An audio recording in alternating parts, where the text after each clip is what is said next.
let's take a look at some corporate offsite experiences that help that brand experience. This in the left side is T-Mobile.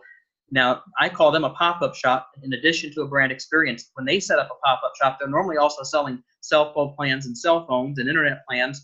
And but look at their vehicle. It's a trailer or it's a little RV that the sides pop out, and I mean, they spent big bucks for that. But the point is that they're creating a brand experience with everything they're going.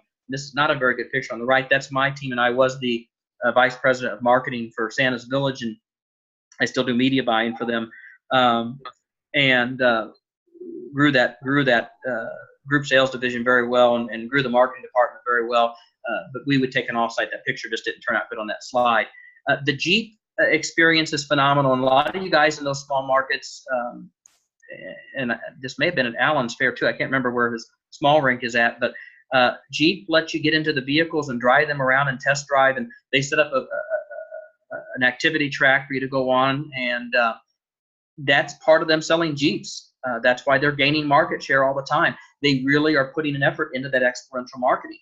Same thing with Ford, and Ford at any given time has 25 units going down the road attending big fairs, big festivals, big events, concerts, racing events, and these are full teams of people out. They're using ad agencies to acquire these people. It's not Ford really doing the work, it's an ad agency doing the work, but they are doing that that offsite experience.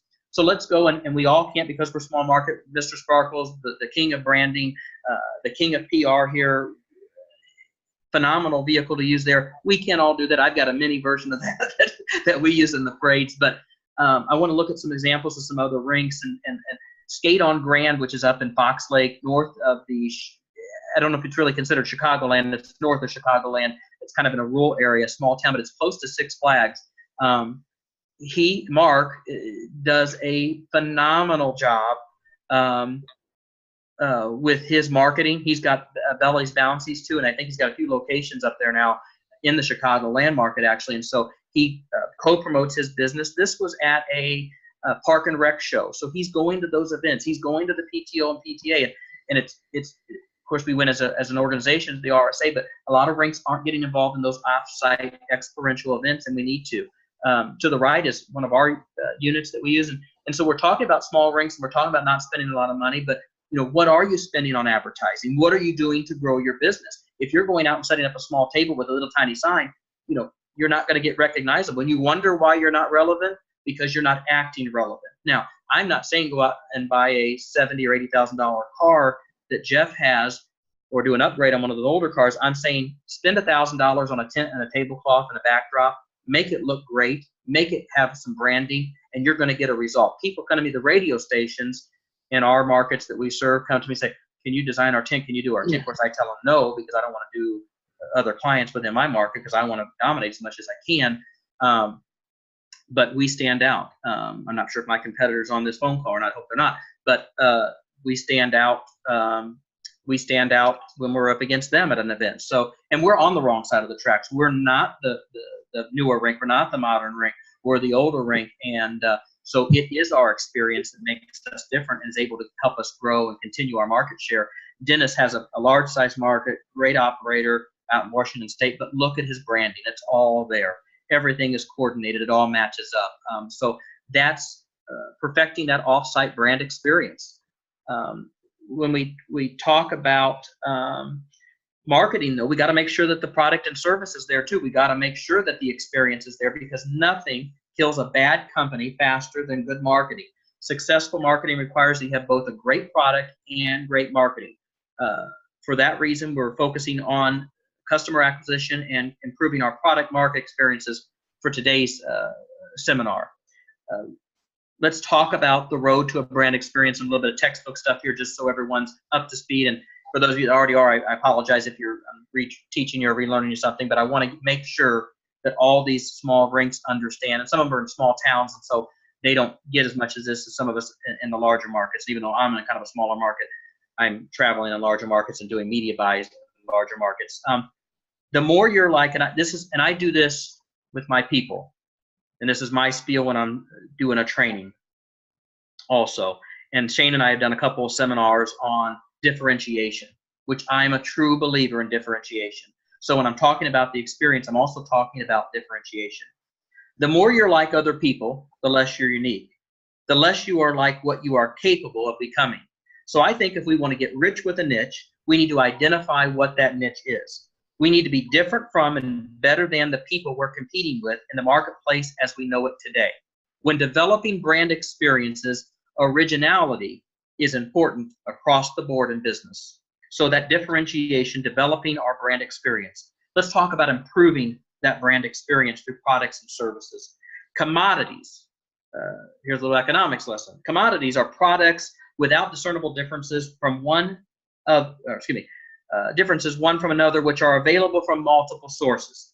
And you guys can agree, if we have a true commodity, the only thing that really matters at that point, if we're buying nacho cheese and we're buying it from Gold Medal and it's $55.50, but we can go to samsclub.com, we can get it for $47.50, and we're going to get free delivery for a Plus member, we're obviously going to buy that cheese from Sam's. So that's a true commodity. But I would say let's get off that. So let's not focus on price. I'd like to suggest that we not be too commodity focused in our facilities. Let's think about how we can be different from and better than our competition. So while people are busy commoditizing in our marketplace, our offerings in their mind, we need to be busy figuring out how we can differentiate yourself, your company, your team members, your public relations. Anything you can do to make it substantially different, something that's niche focused, something that you can easily tailor specific needs for specific people. And one of those, in the SWATs we talked about earlier, to use an example, someone mentioned, I don't know if it was Kim Brown, I don't know who it was, someone mentioned, I don't have my notes right next to me, someone mentioned we can quickly take care of a guest quickly, the time, the turnaround. That's it. That's part of that guest experience. Now let's talk about experiential differentiation. Today, and I have mentioned this in seminars before about differentiation, but I want to reiterate it because I think it's very important. Today, people simply want to have positive experiences with the people they're doing business with. Experiential differentiation and creating unusual, unique, positive, and dynamic scenarios where people can say, wow, this person is terrific, this place is terrific, this rink is one of a kind. So I always say, and sometimes I don't get on that Facebook page of the Roller Skating Association because it's a bit sensitive, and yes, we need to focus on problems that we're all having in our industry. We need to look at solutions for those problems. I don't stay focused on negativity. If I'm in a hotel room, my suitcase is running over that USA Today. I am not going to be focused on negativity. Let's perform a few customer service miracles every now and then. Let's do some things that are hindering on unthinkable. I mean, unthinkable, to go out our way to make that experience even better. And one sample experience is, I used to constantly bitch when someone was bringing in food. I don't let them bring in, but constantly bitch when someone was bringing a cake. You know what I do? We have a program now. If you bring in a cake unannounced, you're going to pay a lot more than a birthday package, but we're going to give you what we call a group sale special when you get to the door. It's going to be a lot more than a regular package, and you're not getting everything in the regular package. So, but I overcame an obstacle. I stopped telling people you can't bring your cake in. I made a program, and I made a profitable program out of that. Now let's go into one other thing on differentiation, the follow-up experience. And this pertains to group sales. This pertains to your birthday parties. This pertains to everything. What is your, and I don't consider birthdays group sales. It's part of groups, but it's not group sales. What is your follow-up reputation? Is it always and promptly? Is it sometimes maybe or never? Kenny Cook just had a prime example. His follow-up reputation is great. He's picking up those phone calls. He's taking care of his guests, and he's getting back to them right away. Denise Watkins does the same thing. We're close friends, so I know what she does, and I hope she doesn't mind I call her out here. If you want to advance relationships in the marketplace, you need to have a sterling positive follow-up reputation. Personal thank you cards for all your birthday parties and group sales clients, and they're handwritten. And yes, I have our party host. We pay a little bit in postage. I do figure that on my cost of goods. Yes, the host or hostess writes a thank you card, but I also write a thank you card, or I have someone write a thank you card and sign my name at the bottom, but it's personable and it's handwritten. A personal phone call from the owner. And I am sometimes absentee, and I highly encourage this for all you absentee owners. If you're not in your building, don't have your manager make that thank you call. Don't have your session manager make that thank you call. Don't have your party. You pick up that phone. If you had 35 birthdays, you make 35 phone calls on Monday or Tuesday, thanking those people personally for their business. That's going to have tremendous value. an unexpected follow-up down the road goes a long way, and a reminder once again before the event happens again. So follow-up experience. I'm going to show this quick video, and I'm going to move it forward because I know we're running a little behind. For those of you in the Chicago market, and they're growing, is a company called Portillo's. They are known for the experience of buying, selling food in a restaurant style, but it's a very unique restaurant style, and it's not standard. You're not going to go and get service from a waitress or waiter. You're going to go through a line and get things, but it started on hot dogs. It was the largest privately held company ever sold, privately held restaurant company ever sold in the history of the United States. And Dick Portillo owned it up until a few years ago, and he sold it for almost $1 billion. Never heard of a restaurant group, less than 40 locations, selling for $1 billion.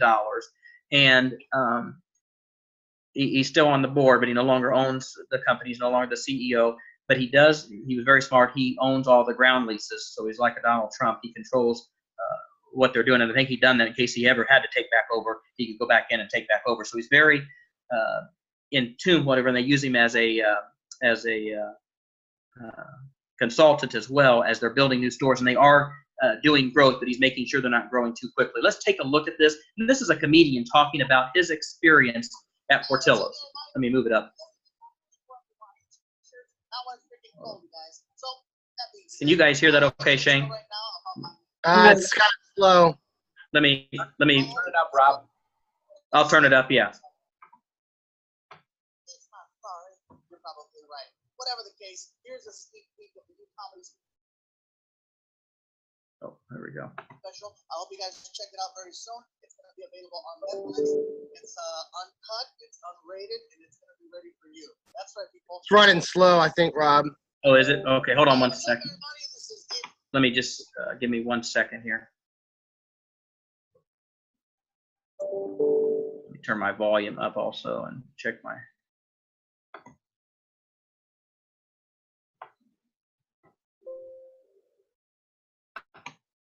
If it is, we'll put it on another thing later down the road in an email.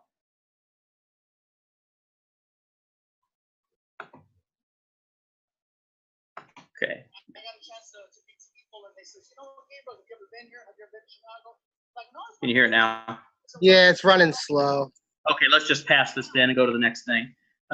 Hopefully we can get that Shane downloaded for everyone to see. It's a great thing about customer experience. Let's talk about, and then we're going to move into things on rings specifically so we can get ideas in our own venues. In today's overstimulated world, companies are seeking ways to stand out in the clutter of everything else. Awareness, our senses through multisensory programming and marketing is one way to resonate. We all have the ability to enhance experiences and engage memories that trigger emotions and build lifelong lasting relationships through a totally immersive experience. And in the theme park world, everything is virtual reality right now and immersive experiences. And so we have to do that. No, we can't afford a VR system for our facilities, but let's take a look at the senses, how we can improve our bottom line. Our brains come alive when senses are activated. We do have one value that most people don't. And I guess we can thank ASCAP too for this part. We have a key advantage over many. Our businesses are based around music. Music can unite us through a common experience. It's fun. It's up in it. I say in your rinks, is it fun? Is it upbeat? Is it popular? If you can't dance to it, you can't skate to it. Are you playing that types of music? Visual. Go back to the branding. Is it memorable? Is it easy on the eye? Does it catch your eye? Is it consistent across all those mediums? And they say that the combination of audio and visual even makes that stronger. And finally, the most powerful sense of all is scent. And I know I don't have it, but I really want one. If I can get Shane to buy me one at IAPA, I know he has one. That scent machine that resonates throughout their HVAC system makes a big difference when they come in and they smell cotton candy or they smell something fun. If it's candy apples in fall or caramel apples in fall, if they're smelling that and seeing that, it's got real value. So losing my mind, sorry guys. And then let's take a look at those types of brands. There's a personal brand, corporate brand, and a marketing brand. But on the personal brand, that's you. And we talk about small rink operators, how important. We're not talking about the USAs of the world because they're a corporate. totally corporate, where we have more value in our personal brand. And are you aligning your personal brand with your company brand? Our personal brands are digital. We're everywhere. We're on every platform. We're on every tweet. We're on every blog, and your customers are seeing that whether you've got them blocked or not. You're the keeper of your own success. Developing what they call now the U brand, the U economy. Years ago, we had those birthday universities. It's almost something very similar. The U brand, the U economy. This is the business of you. When you build the business of you, it's 100% original. So when we talk about differentiation, ours are original. Corporate brand, and we all have a corporate brand too in our business. You have to be original. You have to want to stand out, the way the brand looks, and is the brand authentic, or is it not? And if you're doing things that aren't right, it's going to damage that brand. Examples of brand enhancement. We're going to go into some great takeaway stuff here now, and go into the inner workings of a rink in the marketing world, and also go into the inner rink, how that experience can be different from or better than our competitors. We're going to take a look at some great takeaways, and potentially we can create some great operational adjustments and challenges, and the payout could be quite beneficial. And I do want to get a little feedback here. You could use a couple minutes at the end of this part, so we got some other people that's got great ideas that we can share amongst ourselves.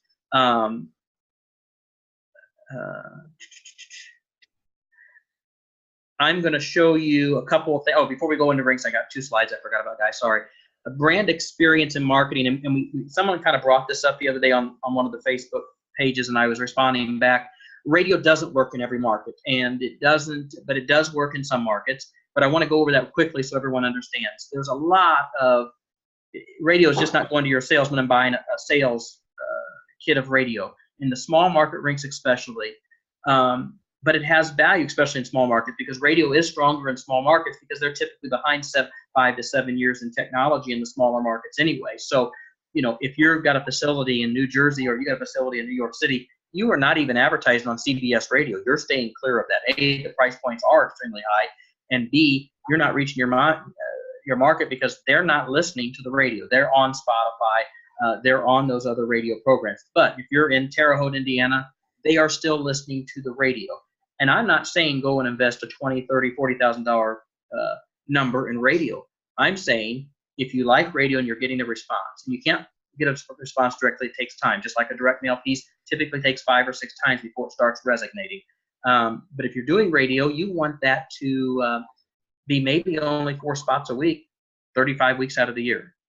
You don't have to spend a fortune. But then when you're building that radio plan, you also got to look at other things when the day part is. Understand not all markets use Nielsen ratings, but most do, not all. But look at those ratings and see where you're at and make sure that's the market that you're responding to.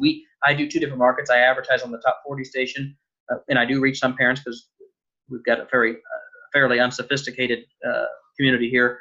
But I also advertise on the adult station too for birthday parties, the country station that mom is booking birthday parties.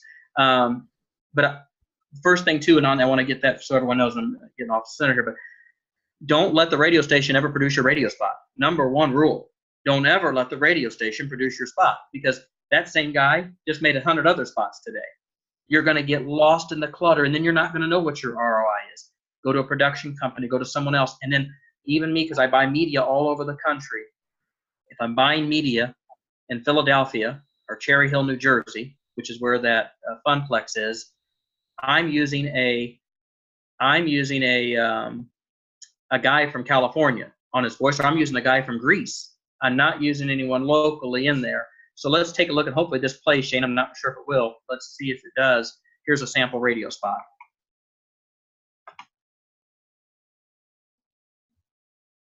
Have you been to Santa's Village in East Dundee lately? I was going to tell you about Hold on. Super Cyclone Coaster at Santa's Village, but Here we go. have you been to Santa's Village in East Dundee lately? I was going to tell you about the new Super Cyclone Coaster at Santa's Village, but instead, I'm going to let the Smith family tell you what they think. Now, let's hear what our season pass holders have to say about elevating their fun on Extreme Elevation. From toddlers to tweens, come and get your sea legs wet on the Viking Sea Dragon. And for our younger pirates, they can take on the mighty mate. Yeah! Whether it's a day of play, family getaway, or company picnic, our rides, interactive animal exhibits, games, live entertainment, and all your favorite fun foods have something fun for everyone. Visit today so you can be the one next to. Go to santasvillagedundee.com for more information and discount tickets available. So you can see the copy in that. I wrote that copy specifically. Use voiceover and interaction going on in the spot. So it's not going to get recognized by a DJ that plays music all day long there. It's going to be different from and better than the other spots that are playing. Now, obviously, I buy media for this park, and so you can see this billboard here that we put up on I-55 going into Chicago from the Bolingbrook, Romeoville, Joliet, Plainfield area, which I buy multiple billboards in that market. I only did 2 of these because they're obviously expensive when you're wrapping a pole or you're doing an extension, but this is an attention getter. So the marketing that we're doing has a brand experience as well. It's something different from or better than the other billboards that are going down the road. You're going to get noticed. So do that if you're doing billboard. We'll talk about that's another meeting too. My thing is the better way to birthday, and so that's how we gain market share in the birthday parties. We sometimes we say the Wabash Valley is #1, but I think it's something that's a bit unique or different. We're saying the better way to birthday. So that's in our marketing pieces too. Now we're going to go into specific rinks here. And how we can not specific rinks, how we can go into specific rink operations that's going to help our bottom line and hopefully grow our market share. I don't know what my computer just died. There we go. Enhancing the parking lot or lobby experience. So these are things that you can take away with you. When does the experience start? It starts when they get out of the vehicle. So, and you can't do this in some markets because there are laws in regards to music and stuff in some markets. Our rink's out in the middle of nowhere, and the county doesn't say nothing to us. There's no laws in regards to that. If there maybe you can't put it in your parking lot, but you can put it in your front doors and put it in your lobby. Is there something fun and exciting welcoming these people? When you're going to a Disney property or Universal Studios property, you're seeing hearing all these things as you're coming in. So we're going back to senses. Is it fun? Is it inviting? I'm going to let you guys listen to this one. Let me make sure it's turned up this time. This is an announcement that we would play in our parking lot and in our lobby. I'm not going to play the whole thing. I'm just going to play a spur of it so you can get an idea of what our customers hear as they're unloading in their vehicles and standing in the lobby and waiting to pay admission. So there's interaction as they're doing that.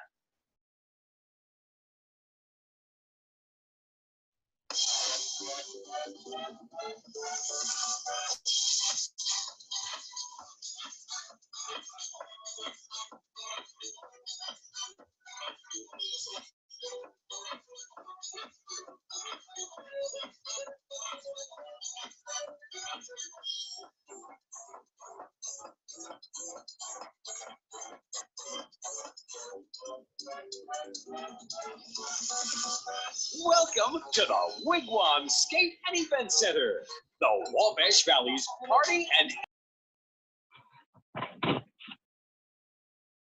You lost it, Rob.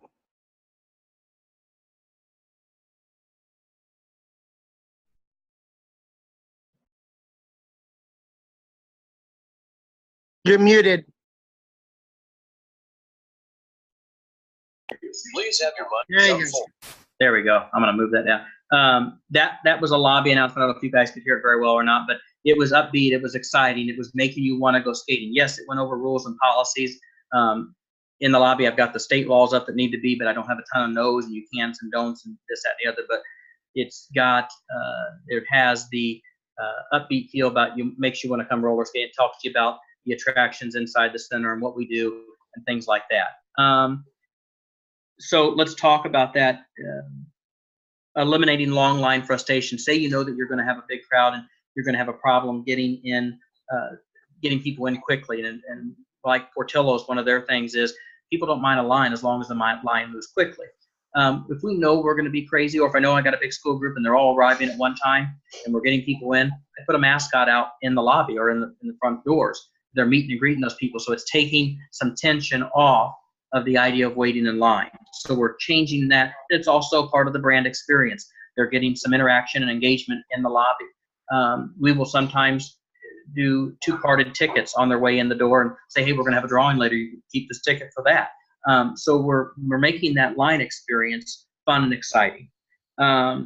Rainy day surprise. Get a rainy day. And these are things that small rinks can do that they can take home with, and that the big rinks probably aren't going to do. They don't want to do. But this is going to be the part that makes you different from and better from your competitive set. And this is the part that's going to make that experience unique. And it is part of that brand experience. We've got a rainy day and we know it's going to be rain, and rain's in the forecast. And so you've got 5 birthday parties, and you've got a group coming in, you've got regular public coming through the door, walk-in traffic. So my people will stand there, and especially if they're elderly or older and they got young kids, we're going to meet them at their car with umbrellas and walk them into the door. That's part of that brand experience. It's something different. Our competitors don't stand out there and help people walk into the thing. And I'm not talking about my ring competitor. I'm talking about the other bowling centers or family entertainment centers that are in our place. And for a small town, we've got 5 bowling centers in this town. So we've got a big, big competitive set here. So those are a couple things that we can do, enhancing the parking lot and lobby experience.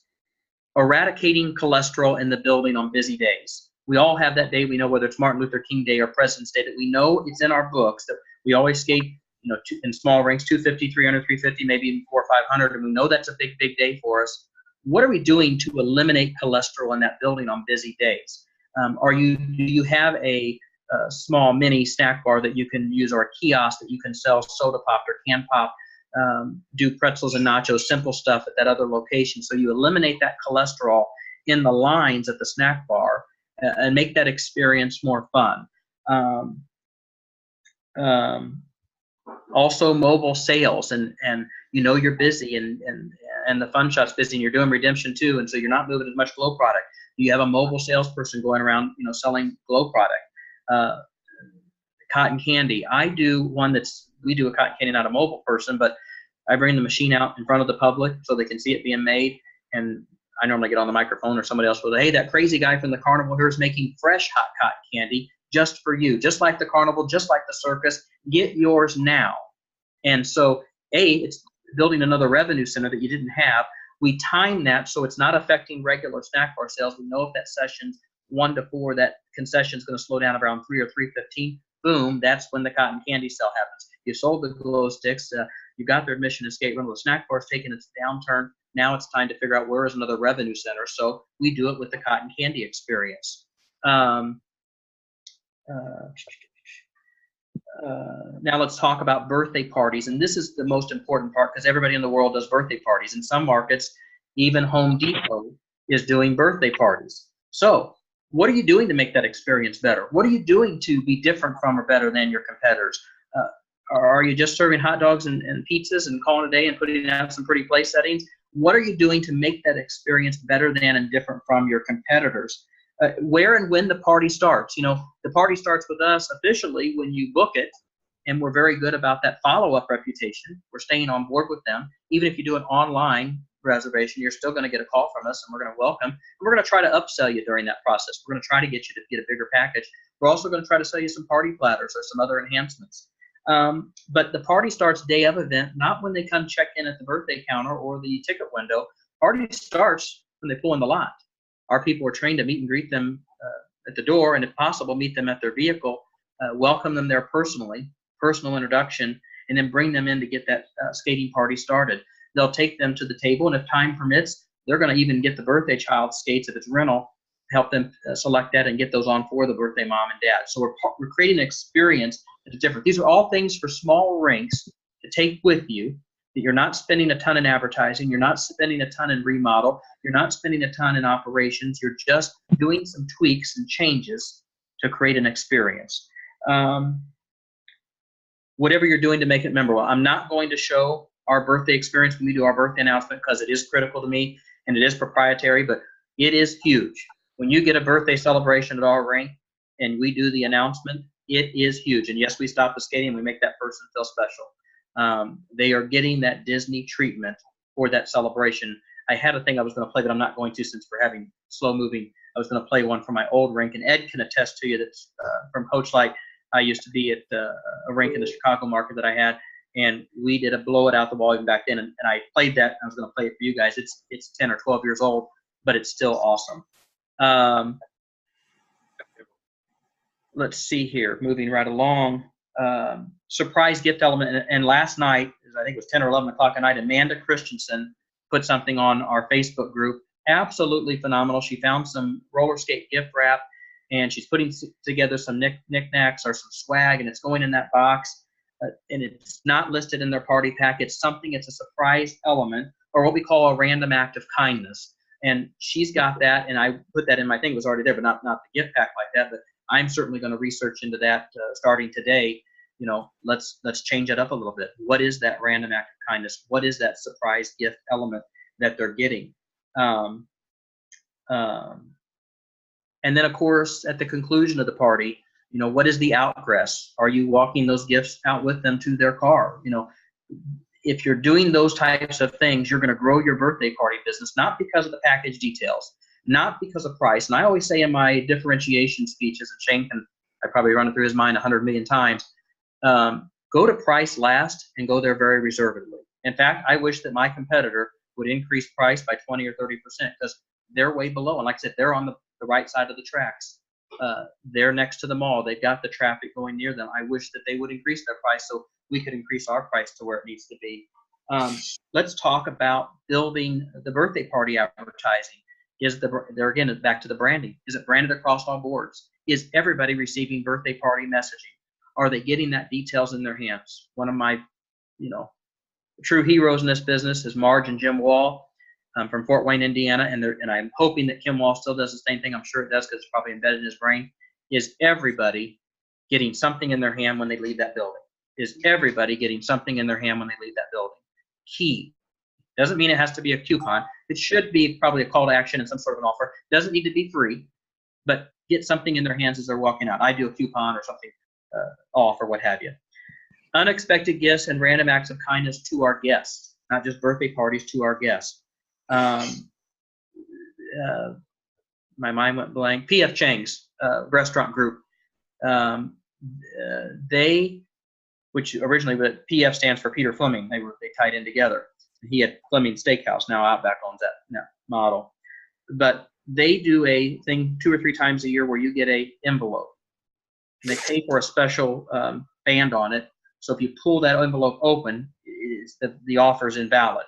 But it's got some great deal in there. They don't know what the deal is, and there's some hidden prizes in there too that someone will get. But it encourages repeat business back to P.F. Chang's. It says come from this time to this time and use this, and you're going to have some sort of a great deal. What's the surprise element? But it's still great. It's unexpected. It's a gift, and people want to use it. Freeze Pops are cheap. They're inexpensive. Flavor Ice or whatever you want to call them. We do a drink or a juice with our daycares and day camps, but we also give them a freeze pop. We don't include that in the contract. It's something extra. We do that with our customers too. Sometimes our air, we're in a small rink, small market. Our air doesn't work the greatest sometimes. When it gets 95 or so, we're struggling to keep it cool in there. So they get freeze pops on their way out. It's just something small, something unexpected, and people appreciate it. So what are the random acts of kindness that you're doing? What are you doing? Are you, not expensive swag, or maybe you're giving Tyler from Pennsylvania, I think, has wristbands that he does for swag, and each week you get a different one, and things of that nature. Let's talk about in-ring engagement and brand experiences. Dance part, what you can do in your session. Are you just playing a format, the same thing time and time again? Are you not changing if you got FEC music or using their format? Are you creating a session that's specific to those guests? That doesn't have to be created every week, but it should be changed every few weeks so they're not hearing the same thing over and over. But what is the other engagement? What are you doing to entertain and engage them while you're in the building? Back to that Funplex, that small interactive game show, or that small interactive contest, or Pie Face, something that's fun, different, unusual. Do that. Try it. Dance party. We do a dance party. Sometimes we got small sessions and there's nothing back to back. We'll tell the kids, take your skates off 15 minutes and we'll do a dance party with the little kids, not teenagers, with the little children. and we'll do a follow the leader that we use, a very hip, hype follow the leader, not Joe Blow follow the leader from 1965. And it's fun and it's exciting. Unexpected character visits and mascot visits. So this is where you're not doing the whole production, but you're doing an unexpected visit. Are you getting your people engaged with what's going on? I think Steve, Suregrip Steve, and Steve, who's now with the skate group out of Colorado, I think he did a lot of study and research on minor league baseball teams. I highly encourage you guys to look at those minor league baseball teams because they're doing activities. People don't go to minor league teams to see the players unless they're kids playing. Those teams run on revenue that they're getting from advertisers, on revenue they're getting from walk-in traffic, and they're doing that because they're engaging the crowd that comes to those minor league games. And they're doing all sorts of activities, entertainment, and so it's a kids, family-friendly fun. Another competitive set for us in the roller skating business. Take a look at those the types of deals that you can take back to your ring. Lucky license plate. Hey, license plate number IN202. First of all, your plates are expired, but second of all, you want a free pass to come back skating. Do those types of things in your venues to just encourage engagement. Lucky lockers. Used to do it to get people to encourage you to use lockers. We have a locker policy, so they have to use them, but we still do lucky lockers every now and then. Give a prize out for some lucky person in the lockers. So we're looking at all these things to make a radical hospitality experience. And we can do that by helping our team members genuinely understand each guest's needs and wants, to train them and to respond accordingly. Give team members the flexibility and latitude to make guests happy when they can. Not give away the house, but give them the flexibility and latitude to make guests happy. We're going to go into our last part now, which is National Roller Skating Month. I have never been a fan sometimes because the stuff comes out late and this, that, and the other. I have to tell Jim I really, really appreciate getting that stuff out on time. That committee did a phenomenal job. And I don't even know what committee that is, but that committee did a phenomenal job. And that team got that information out. The posters were bright, they were resilient, they were fun, and they looked modern. They weren't outdated. And so it's up to us to create. I don't think that the R has to specifically give you a criteria for planning National Roller Skating Month. What are you doing in your marketplace to make it go? They gave us the foundation because every market's different. I would like to see us, and we'll get into it in just a second, see us do a day of play. And I think Bob Householder posted on one of the Facebook pages about doing a day of play for roller skating. I would recommend our committee take that back next year and let's all do one free day or something. That the rinks that want to participate, not everyone wants to do free. But let's talk about strategy for National Roller Skating Month. First of all, we got some great artwork. We got some great Facebook posts. The social media committee's got some great stuff coming out for everyone too. Let's talk marketing strategy. Even if your posters don't get to you 60 or 90 days, get your programming done 90 days out. Do a 90, 60, 30-day plan with every big event. Now, not every Mickey Mouse event do I do a 90, 60, 30, but for every big event that we're planning on it being revenue-based, we're going to go out 90, 60, 30. Press releases are great. Don't specifically use the one at the RSA. Use that data in there. Create a press release that's specific to you, specific to your facility, that's going to gain attention. And if it's not newsworthy, they're not going to come. Make it newsworthy. And if you send out press releases every month, that's not good either. Send out press releases for newsworthy events and newsworthy information. National Roller Skating Month is newsworthy in my opinion, and it has to put some surprise element from you. I always say put the press release out, and I'm in the media. I mean, I'm not in the media. I'm a media buyer, so I deal with the media, and I also deal with PR issues. Put that press release out beforehand. Put it out a week before also, and put it out digitally how they ask for it. But I never get my way sometimes, and you get lost in the clutter. Do it the way they ask you to do it, but then also send that press release out in a hard copy. And I say put it in a lumpy mail piece. For instance, and I got one here. This is a piece that's a message in a bottle. So that could be something that you're sending to someone and it's lumpy and they're going to be interested to open that up. The mailing label's right, where my camera is. The mailing label's right on there. They can see it. It's going to get noticed. Send something lumpy so it does get noticed, and then those people will do it and follow up with them again with another press release. And then things that you can do to build on the marketing strategy for National Roller Skating Month. I put one of mine, Ticks for Picks. And I think that you can have people take pictures that they've done over the years at your facility and send them in for a contest or whatever to promote National Roller Skating Month. And enter to wins that last all month long. So say you're going to give away a pair of skates, you're getting entered to win all month long, but you're gathering data. And I gather address information in addition to email information. I want to still send out hard mail sometimes. So I'm gathering all that data. We have a text message club. I'm going to get to my people on multiple mediums.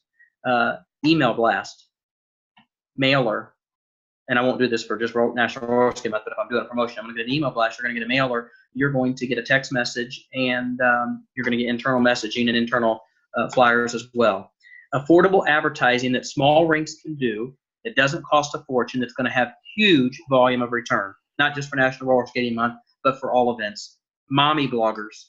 Find out who those mommy bloggers are. You maybe have to make a call to an ad agency local in your area, and even if you don't buy from an ad agency, which I wouldn't anyway, but you might do some feedback from them to see who the mommy bloggers are. But do some research, find those mommy bloggers, get those women out there. If they've got followers, 3, 4, 5, 10,000 followers, let them come and experience your facility so they can go talk about it. Now, not Joe Blow mommy blogger that has 150 people on her page.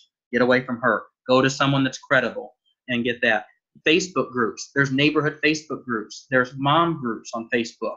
Get a hold of those groups. There's real value. I know in the amusement park world, I have our sales team go out and get those groups, and we do rebate programs for them, or we do a night out for them or a day out with them, and it's well received.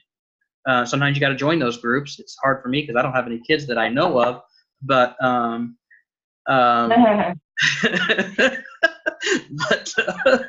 but I will tell you that I try to belong to as many of those groups as I can so I can get on their pages and post. There again, I don't overdo it. Don't bombard these people with every messaging you have. Get them for a group event. Get them to come one time. Do that. Invite them for Christmas break or spring break. Don't bombard them. They'll get mad. Treat it well, and you'll get a great response. Now there might be someone that's bitchy and doesn't want to do business with you, so fine, move to the next one. You don't want to spend a ton of money, and yes, you wonder why your Facebook page isn't growing numbers. You got to pay for some advertising now and then. Doesn't mean you got to spend $500, $1,000, and it's more than just boosting posts. Yes, you can boost a post. Pay for some sponsored ads, because your boosting post is reaching people that you're already doing business with for the most part, or you're already members of your Facebook page. Do some sponsored ads that you're going to be able to target specific people within your community or outlying communities, which really does well to get that. Buy some digital. Digital is very, very affordable. When we talk about National Roller Skating expenditures, marketing, like someone mentioned in the squat, here's something that probably should be discussed in social media or small market. It's very affordable for digital, and it's very affordable for national digital. So that's something we should look at as an association. It's something we should look at as committees. It is valuable, and it's things. Now, all these people that say, I just use social media and I just use digital, you need to have a good mix of marketing. Now, that could be anything. It doesn't mean you got to go out and buy radio and television and cable. That means you got to have a good mix. Maybe you want to, you're going to do some direct mail. Then you're going to do those offsite events. So you didn't do them before, but you're going to invest in a tent, and you're going to do 5 offsite events, and your goal is to reach an extra 50,000 people at those 5 offsite events. Whatever that marketing plan is that you're deriving is awesome, because you're expanding out. But if you're just doing social media, you're limiting yourself.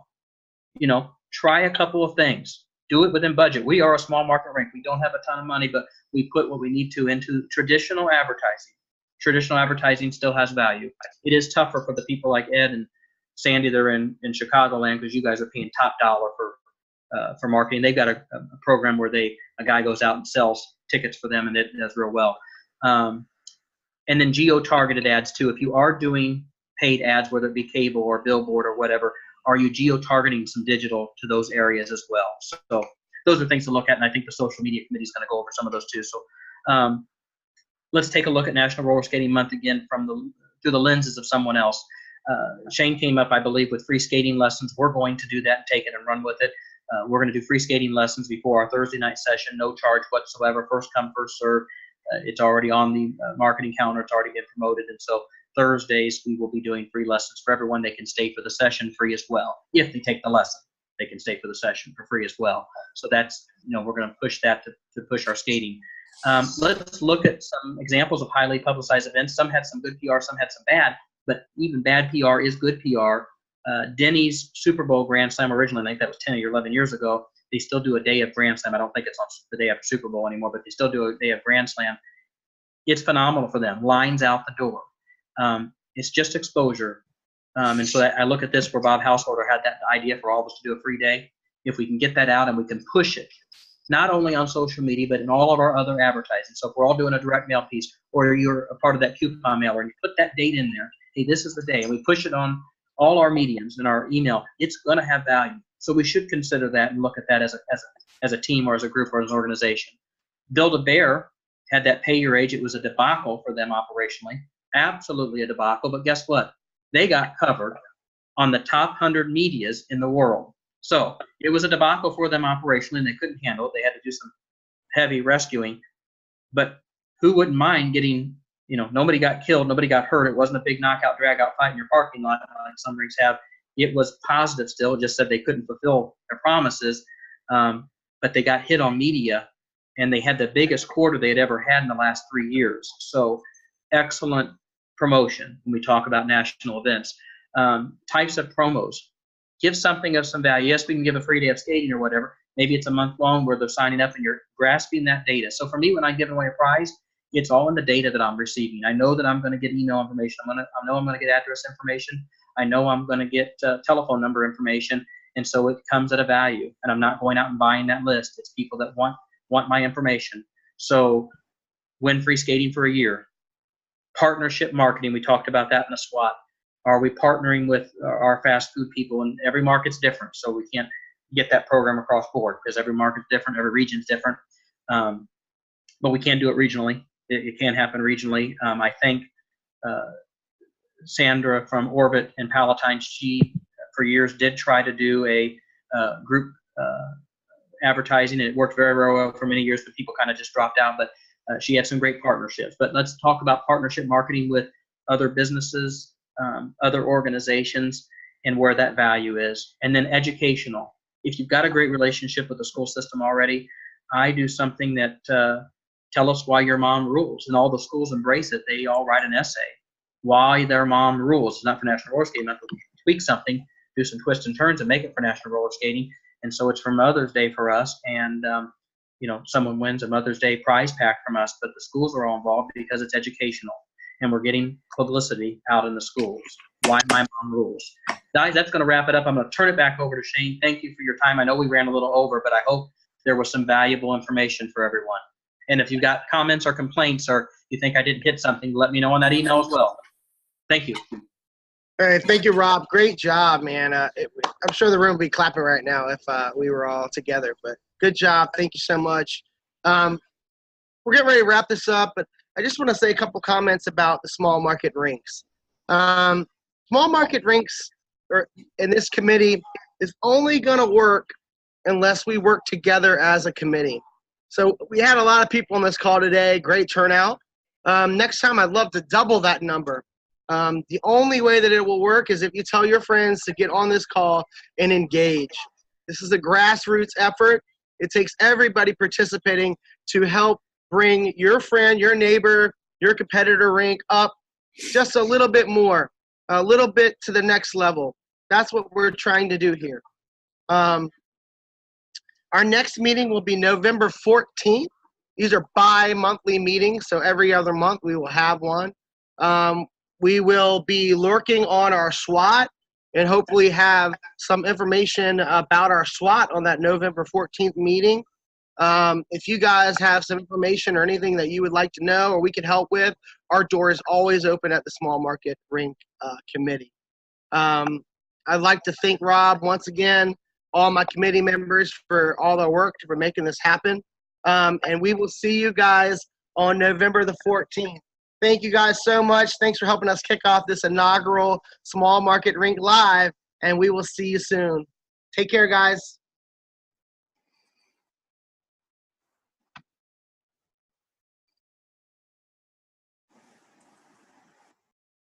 Great job, Shane. Anybody need anything before we sign off?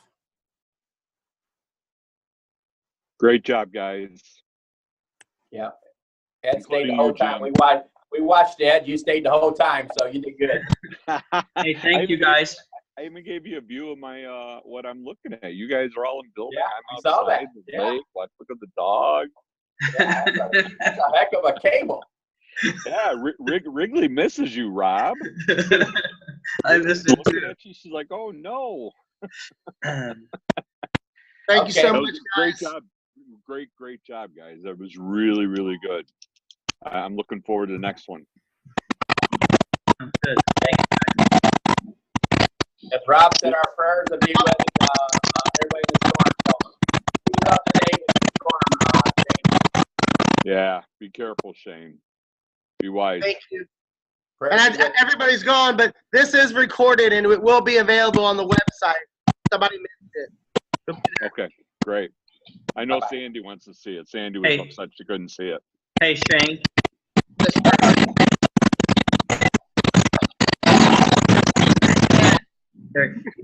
You should maybe make some posts for people to let that fresh in their mind to, if they didn't feel comfortable on this thing talking, because some people just don't feel comfortable talking, seeing if they can get their comments or suggestions on SWAT. Maybe Yep. we'll post today. Yep, we'll do. Thank you, buddy. You're welcome. Okay, Thank you. goodbye, everybody.